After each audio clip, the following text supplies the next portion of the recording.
The letter came on a Tuesday. Unmarked, cold, and so perfectly pristine it almost felt unnatural. I stared at it for a full minute before I could even bring myself to open it.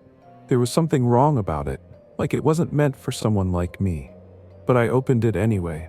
The letter read, "Victor Blackwood requests your presence. Immediate employment. Your expertise is needed.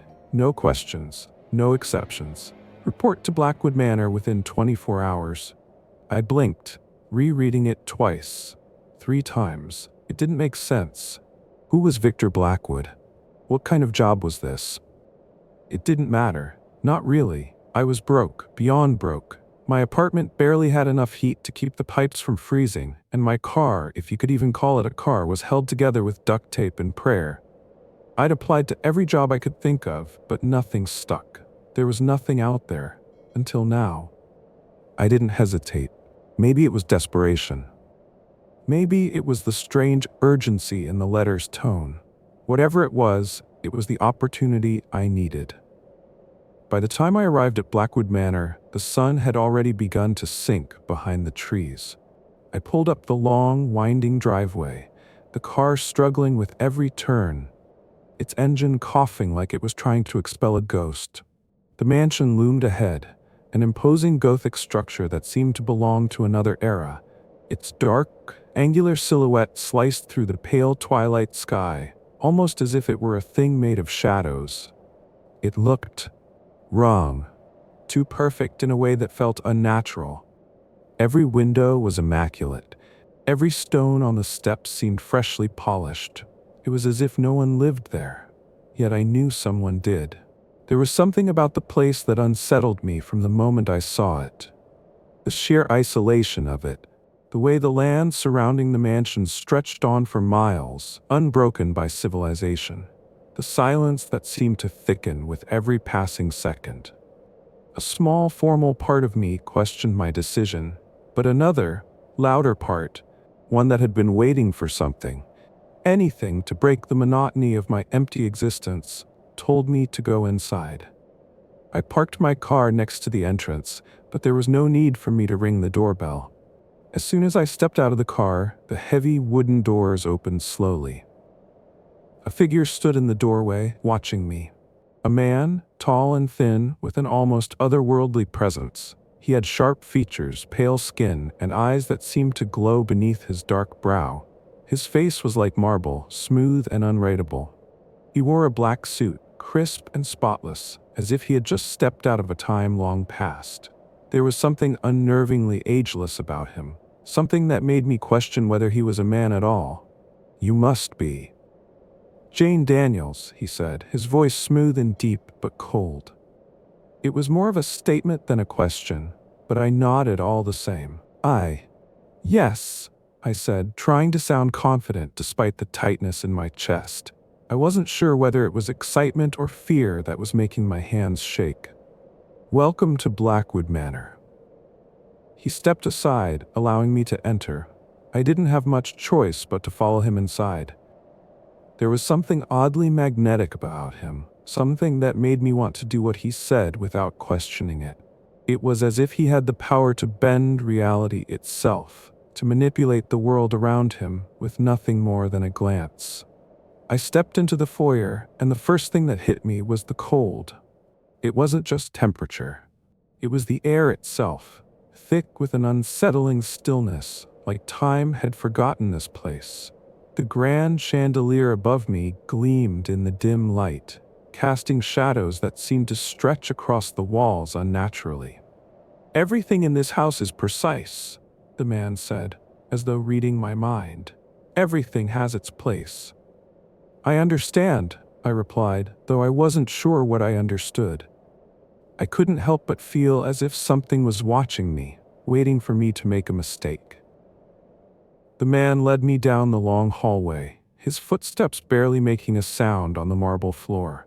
As I followed him, my gaze wandered to the paintings that adorned the walls, portraits of stern, unsmiling figures. They all seemed to be watching me, their eyes following my every movement.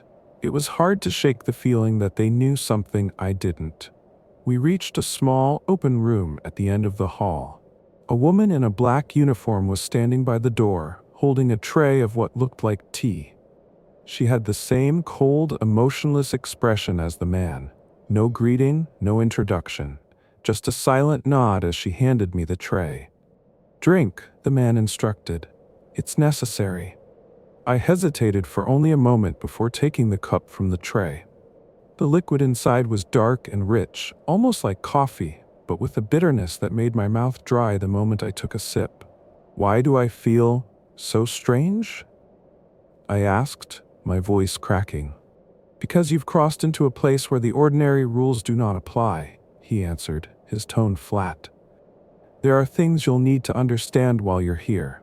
Rules that you must follow. You must do." I set the cup down, suddenly feeling much more awake than I had moments before. The air seemed heavier now, the mansion more alive, as if the walls themselves were breathing. "Rules?" I asked, my throat tight. "What do you mean?" His gaze was piercing, and for the first time, I saw a flicker of something darker in his eyes. Something ancient, dangerous. Rule 1. Never under any circumstances break the silence after sunset. The words hung in the air like a heavy fog. I opened my mouth to ask what that meant, but the words didn't come. There was a weight to his voice, an authority that silenced my thoughts. Rule 2. Never, under any circumstances, touch the mirrors in this house after midnight. I froze. "The mirrors?" I asked, barely above a whisper. He nodded slowly. Rule 3. Do not attempt to enter rooms without permission, even if the door is unlocked. His eyes bore into mine, and I could feel the chill creep up my spine. The rules he spoke of felt final, like breaking them would lead to consequences I couldn't even begin to comprehend. I opened my mouth to speak again, but something caught in my throat. I didn't want to know what would happen if I disobeyed. "Rule 4, he continued, his voice cold and unyielding, "is that you must never ask about the history of this place." I nodded slowly, though I wasn't sure why. The rules were bizarre, illogical, but something about them, something about the way he said them, made me feel like they were life or death. "Remember these rules, Jane, and obey them. It will be much easier for you." I nodded again, but I wasn't sure if I believed him. How could I? What kind of person needed so many rules to keep things in order? But before I could ask more questions, he turned away, his voice drifting back to me. "You will be shown to your quarters shortly. Do not be alarmed if you hear things, voices, whispers while you sleep. It is normal here." I felt a cold shiver slide down my spine. There was something about his words that made my blood run cold. And then, without another word, he disappeared into the shadows, leaving me standing there, alone with my thoughts, and the feeling that I had just made a grave mistake. The mansion felt different now, darker. The air had thickened, and the silence was deafening. I had no idea what I had walked into.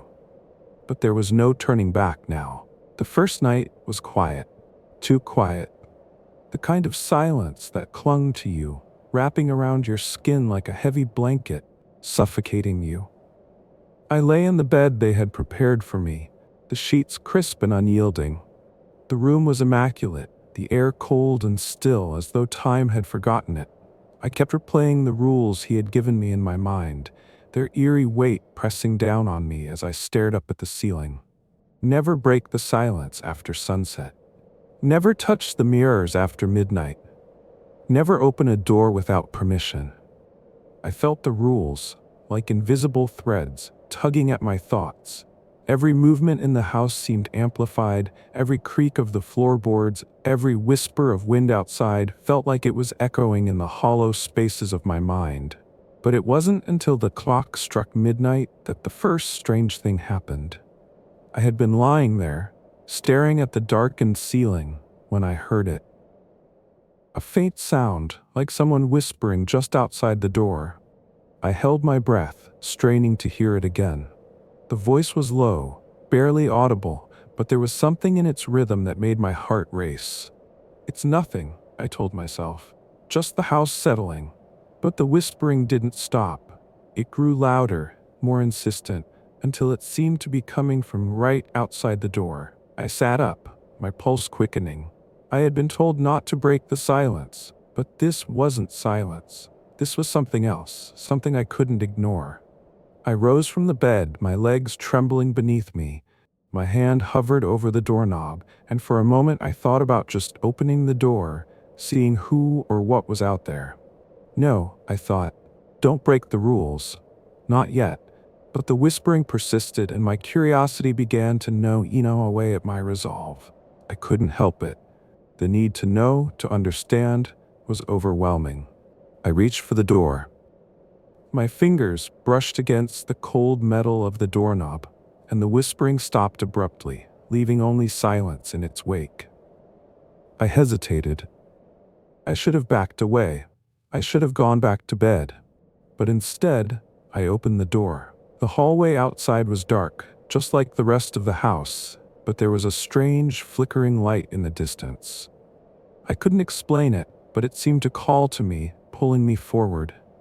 I stepped out into the hallway, the floorboards creaking underfoot. I followed the light, the darkness pressing in on me from all sides. It wasn't until I reached the end of the hall that I saw it, an open door, its faint glow spilling out into the corridor. I had never seen this door before. I was certain of it. I stepped closer, my breath shallow, my body tense. The door opened into a room I didn't recognize, an old library, its shelves stacked with dusty books that hadn't been touched in decades. The light I had seen was coming from a candle on a table in the center of the room, its flame flickering erratically. And then I saw them. Figures, standing in the corners of the room, their faces hidden in shadow. I couldn't make out their features, but there was something about them, something wrong. They were watching me. My heart slammed against my chest. I should have turned and run. I should have obeyed the rules. But instead, I stepped forward.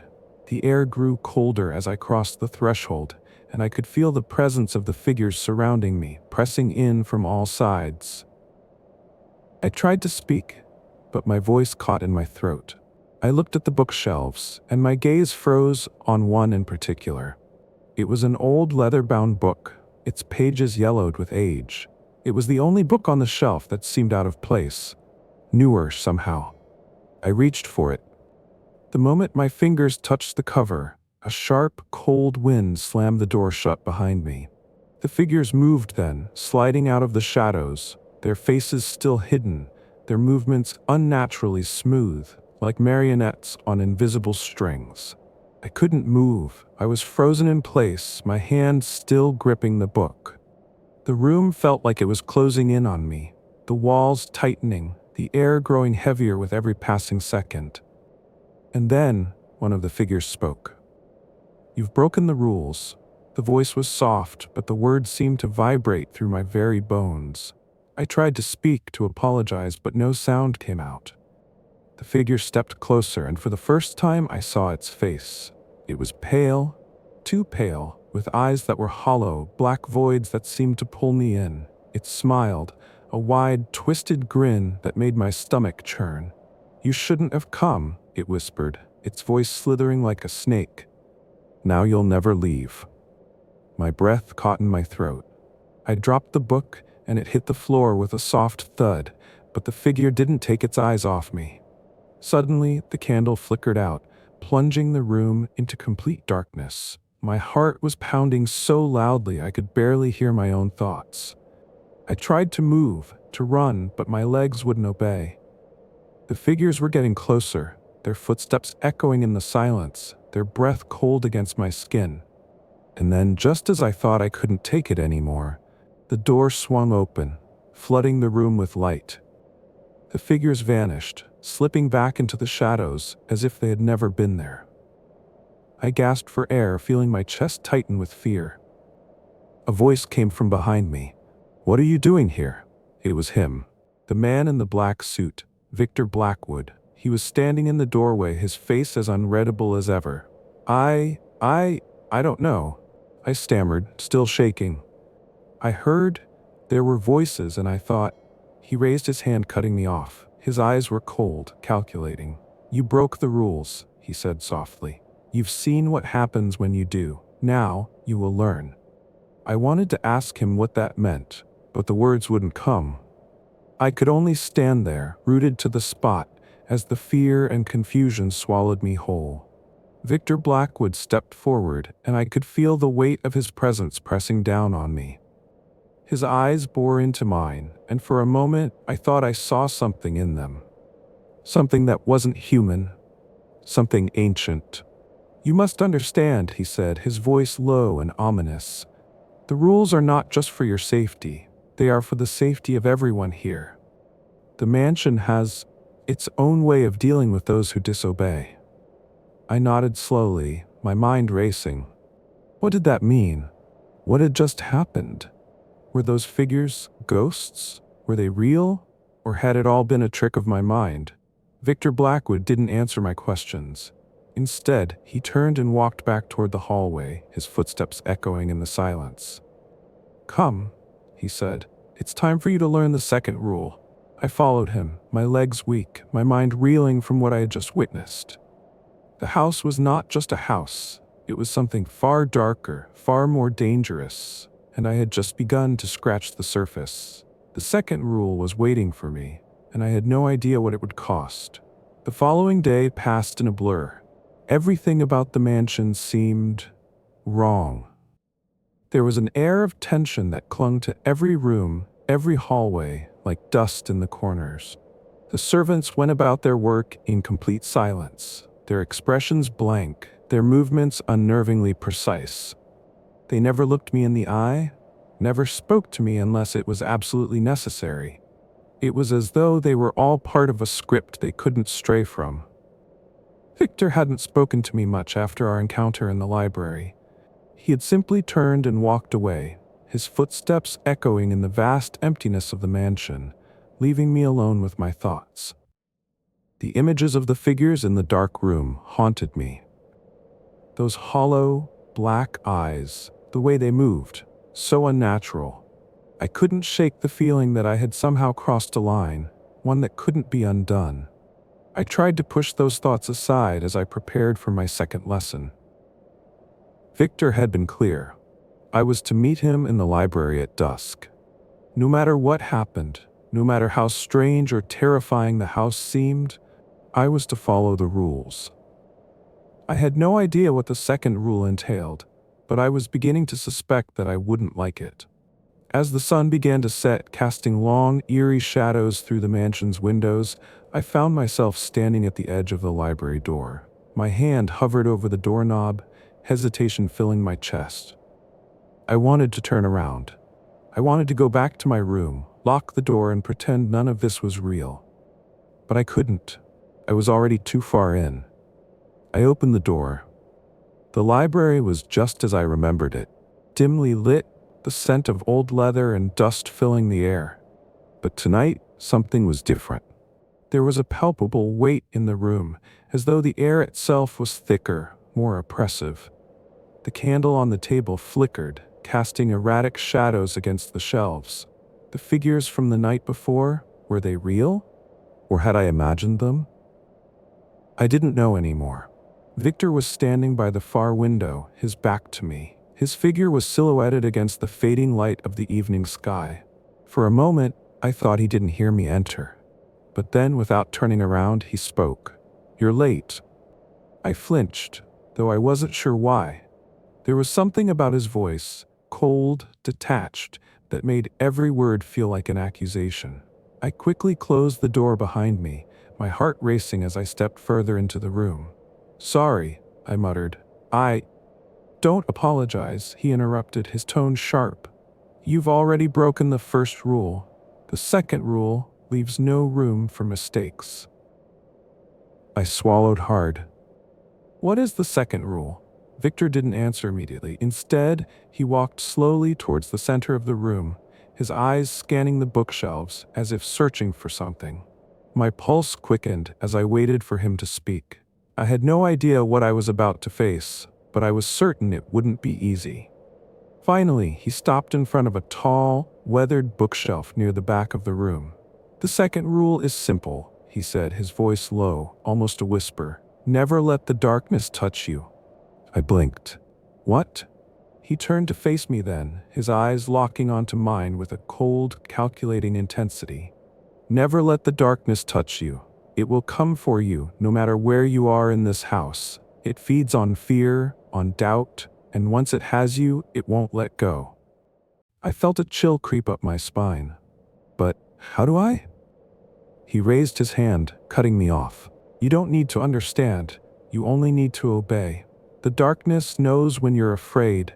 It knows when you're weak, and it will use that against you. My mind raced as I tried to process what he was saying. Darkness? What did that even mean? Was it some sort of metaphor? A threat? Or was there something more to it? Before I could ask, Victor turned away from me again, his eyes drifting back to the bookshelf. There is something you need to see, he said. Something you need to understand if you're to survive here. My heart skipped a beat. What is it? He didn't answer immediately. Instead, he reached up and pulled a book from the shelf, a thick, leather-bound volume that looked ancient, its spine cracked and weathered. He handed it to me, and I took it, the weight of it heavy in my hands. It's all in here, he said, his voice eerily calm. The history of this house, the rules, the darkness, everything you need to know. I stared at the book for a moment, my fingers trembling slightly as I held it.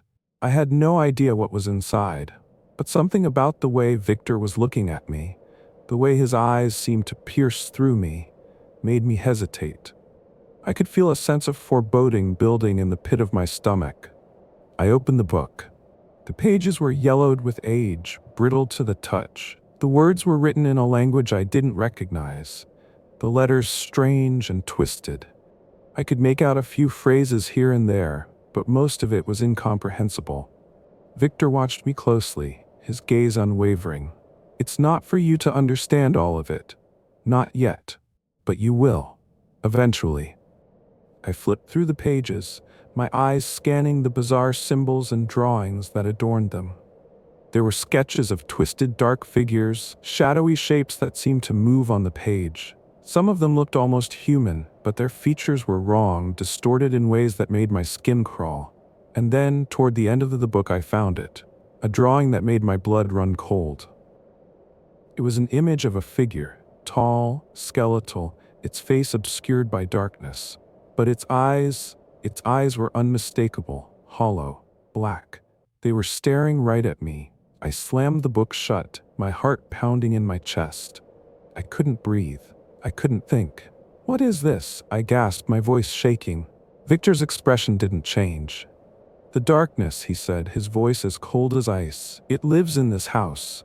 It waits for those who break the rules. It feeds on them slowly until they are nothing but shadows themselves. I stepped back, my mind spinning. How do I stop it? You don't, Victor replied simply. You can't. You can only survive. I was trembling now, my hands slick with sweat. Survive? Yes, he said. The darkness is patient. It will wait. But if you follow the rules, if you obey them, it won't touch you. Not yet. The room seemed to grow colder, the air thick with a sense of impending doom. I wanted to leave. I wanted to run as far as I could, away from this place, away from Victor, away from the darkness. But I knew I couldn't. Not now. Not after what I had seen. I took a deep breath, trying to steady myself. What happens if I break the rules again? Victor didn't answer at first. He simply looked at me, his gaze piercing, unreadable. Finally, he spoke. You'll learn the true cost of disobedience. I swallowed hard. I didn't want to know what that meant. Remember, he said, his voice soft but insistent. Never let the darkness touch you. If you do, it will consume you, and there will be no escape. I nodded, my body stiff with fear. I had no choice but to trust him. But the more I thought about it, the more I realized something. There was no way out of this mansion. Not unless I followed the rules. But how long could I keep running from the darkness? The mansion felt quieter now, as though it was holding its breath. The silence pressed in on me, oppressive and suffocating. I hadn't spoken to anyone since my encounter with Victor, nor had I seen him again. The servants went about their duties with their usual stiff efficiency, but even they seemed distant, like shadows moving in the corners of the house, doing their jobs without question. It was as though the mansion itself was waiting for something to happen. And I was waiting too.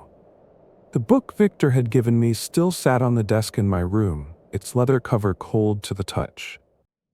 I had barely opened it since our last meeting, too terrified to look further into the grotesque illustrations and cryptic symbols that seemed to breathe on the pages. The words, no, the language, was foreign, and yet it gnawed at the back of my mind, calling to me. There were secrets in that book, terrible ones, and I was beginning to wonder if the more I resisted them, the more they would consume me. I sat in the darkened hallway outside my room, the only light coming from the flickering candle in my hand. The mansion seemed alive at night, its creaks, its groans, the sound of something moving in the walls, whispering through the floorboards. I couldn't sleep. Couldn't stop thinking about the second rule. Never let the darkness touch you. The walls closed in as I tried to push the thought away. I was alone. I needed to focus. But there was something in the air tonight, something shifting, a subtle change in the atmosphere that I couldn't ignore. The shadows seemed deeper, darker than they had before. It wasn't just the absence of light. It was as if they were alive, stretching toward me, reaching, waiting for me to make a mistake. I had to stop it. I had to find a way out of here. But every time I tried to think of an escape, my mind was clouded by the dark, twisted images from the book. The figure with the hollow eyes, the way it seemed to stare at me, felt like a warning, one that was growing stronger by the hour. Suddenly a sound broke through my thoughts, the distinct sound of footsteps echoing down the hall. I froze. The candle in my hand flickered wildly, casting erratic shadows across the walls. I held my breath, waiting, listening. The footsteps were getting closer, and with each step, my heart hammered harder in my chest. I didn't dare move, didn't dare make a sound. The steps stopped. I turned my head slowly toward the end of the hallway, where the darkened staircase loomed. There was no one there. Nothing. Just the empty, oppressive silence of the mansion. I exhaled sharply, my pulse still racing, and stood, my legs shaking beneath me. It was just the house. I was letting the fear get to me. The mansion had a way of doing that. I had been here long enough to know that it fed on your unease. But then I heard it again. A soft, almost inaudible whisper. It came from behind me. I spun around. No one. Just the thick, impenetrable darkness and the faint gleam of moonlight filtering through the curtains of my room. I felt a chill run down my spine as I looked back at the empty hallway. This wasn't right. There was something here with me. Something I couldn't see but could feel, like a presence that brushed against my skin, sending a ripple of cold dread through my body. I stepped backward, the floorboards creaking beneath my feet as I retreated toward the safety of my room. But the moment I moved, the whisper came again. Clearer now, louder. A voice, so low it was barely audible, but it was unmistakable. You shouldn't be here. The words sent a jolt through my body. My heart slammed against my rib cage, and I spun around to face the hallway once more. The voice had come from just behind me, as though someone was standing there, their breath hot against the back of my neck. But there was nothing. I stumbled backward into my room, slamming the door behind me. The sound of my pulse throbbed in my ears as I leaned against the door, my breath shallow and quick. What was happening? What was that voice? My eyes fell to the book again, the book that had started all of this. The book that held the key to understanding the mansion's rules, its dark secrets. I moved toward the desk, my hands trembling as I opened it once more. The pages seemed to burn beneath my fingertips as I flipped through the brittle ancient paper, the words shifting on the page in a strange hypnotic dance. And then I saw it. A passage that made my blood run cold. The darkness is not a force that can be understood. It is a thing that waits. Watches. It comes when you least expect it, when you are most vulnerable.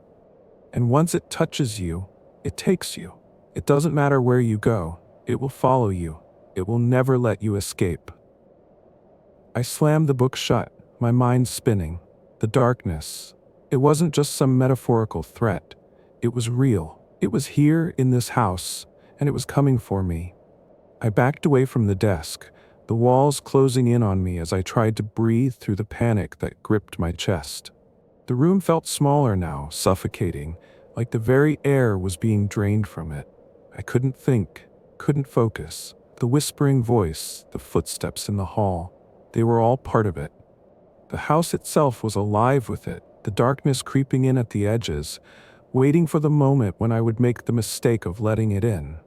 And then I heard it again, the sound of footsteps, much closer now, slow, deliberate, like something or someone was taking its time, coming for me. I had to get out of here, had to find a way to escape before it was too late. I moved quickly, my legs stiff with fear as I grabbed the door handle. But just as my hand touched it, the whisper came again, sharper this time, cutting through the air with an icy edge. "You're not leaving." I froze. The voice was louder now, almost as though it was speaking directly into my mind. It was no longer just a whisper, but a command, a warning. I spun around, my heart hammering in my chest. I had no idea where it was coming from. The room was empty. The shadows were deeper now, thicker, like they were closing in around me. And then I saw it, a figure standing in the corner, just out of the reach of the candlelight. It was tall, impossibly tall, its limbs long and spindly. Its face was obscured by shadows, but I could feel its eyes on me, watching me, judging me. I couldn't move. My legs were frozen, my breath caught in my throat. It stepped forward. The darkness seemed to swallow it, pulling it closer, until all I could see were those eyes, empty, black, unblinking. The shadows stretched out from its body, wrapping around me, closing in. I opened my mouth to scream, but no sound came out. "Do you see now?" the voice whispered again, this time not from the figure, but from all around me, as though the darkness itself was speaking. "You cannot hide from it. It is part of you now." I reached out, my fingers brushing the cold surface of the wall as I tried to steady myself. I had to get out, had to run. But no matter where I turned, the darkness followed. It was here, it was in me, and there was nowhere left to hide. The shadows tightened their grip on me, suffocating, consuming, until there was nothing left but the echo of my breath and the oppressive silence of the mansion. My legs shook uncontrollably, my heart thundering in my chest, but I couldn't move, couldn't scream. The dark presence around me was too strong, too overwhelming. It whispered words I couldn't understand, but somehow I knew they were meant for me. "You're not leaving," the voice hissed again, low and haunting, seeping into my very bones. "You never were." I wanted to run. I wanted to escape this nightmare, but every instinct, every fiber of my being told me that there was no escape. The mansion had claimed me. The rules were never meant to be broken. And now they were going to take everything from me. The figure, tall, impossibly tall, stepped forward again, its face still hidden in the suffocating shadows. The air around it grew colder, the temperature dropping with each step it took. And with each step, the darkness seemed to pulse, expanding, reaching out toward me like a living thing. I felt it, the pull, the weight of the rules. I had broken them. I had defied the mansion's will, and now it was time to pay the price. "Do you feel it?" the voice whispered, but it wasn't the figure anymore. It was everywhere, surrounding me, filling my mind. The price of defiance? It is not death that awaits you. It is far worse. My body began to tremble violently, as though the darkness was eating me from the inside out. I couldn't breathe. I couldn't think. The walls seemed to close in tighter, and I was trapped in this room, this mansion, with nothing but the suffocating blackness pressing down on me. Then the figure spoke again. It was closer now, so close that I could feel its presence in the very air around me. "You're not real," I whispered. trying to steady my shaking hands, my voice trembling with disbelief. You can't be. This is just a nightmare, a dream. It has to be. The figure tilted its head, its shape warping in the shadows. The voice that came next wasn't just a whisper, it was a cold, jagged laugh, a sound that pierced the very core of my being. You still don't understand, do you?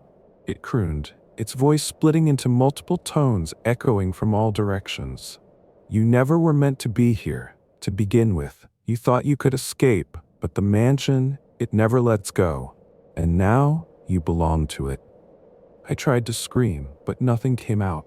My body was frozen, paralyzed by the overwhelming terror that clutched my throat. My mind raced, desperate for a solution, for a way to break free from the darkness that was consuming me. But there was no way out. The figure moved closer. Its eyes, those empty, hollow eyes, finally met mine. And in that moment, I saw everything. I saw the truth. I wasn't the first. I wasn't the first to be trapped here. The mansion had claimed others before me, others who had tried to break its rules. The faces of those who had come and gone flashed before my eyes, twisted, distorted, broken. They were all still here, in the shadows, in the walls, their faces hidden by the darkness. I was one of them now. I was no longer a guest, no longer a person. I was a part of the mansion, a part of its twisted, cursed history. You are one of us, the figure said, its voice filled with a malicious satisfaction. And now, you will wait. You will wait until the next fool comes along, and then it will begin again. The darkness surged, and I felt myself being pulled into it. My vision blurred, my thoughts became disjointed, and the weight of the mansion pressed down on me like an endless, suffocating force. And then there was nothing, only darkness, forever. When the police arrived days later, the mansion stood in eerie silence, its windows dark, its doors locked. No sign of the woman who had been living there for only a short while. They searched every inch of the estate, but there was nothing to find. No trace of her. But the mansion still stood as it always had, waiting. Waiting for the next person to wander too close. The next person to break the rules. And when they did, the mansion would take them too. It always did. And it always would.